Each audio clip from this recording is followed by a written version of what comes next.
国道警察目沙分队有一个30岁姓林的警察，今仔日向法警讲，伊伫咧房间内面的便所开枪自尽，送病院救无回来。顶礼拜伫新北市三重埔和德派出所，有一个27岁警察行地路。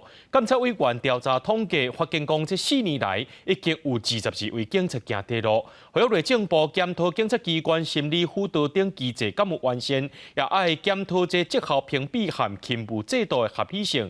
看重警察的健康。看到镜头，远景离江远无加讲。台北文山区国道警察第9大队目沙分队有一个30岁姓林的员警，18早起牙穿自杀，送医救无回来。平常时工作认真，甲同事斗阵表现拢真正常。警方讲可能甲感情因素有关。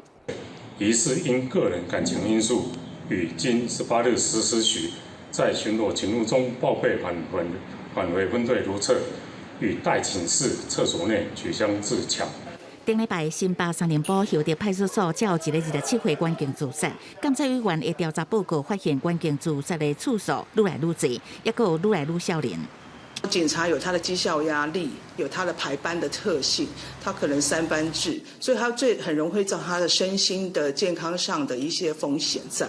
在22件里面有6件都已经陷入到所谓的长期失眠的困扰。为民国103年统计到去年10月底，拢总52个员警自杀。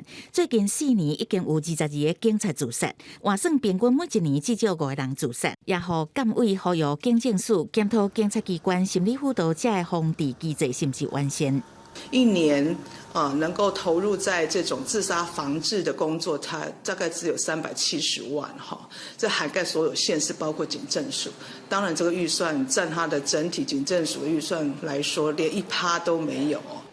监委叶大华认为，警政署偏离的自杀防治经费，也甲心理咨商的服务名额严重不足，服务范围较无1%的情况下，真歹兼顾全台湾将近7万的员警因的身心需求，呼吁警政署改善，嘛要检讨当前是不是因为长期伫高压绩效的环境中，互无健康的职场影响到员警的健康。记者综合报道。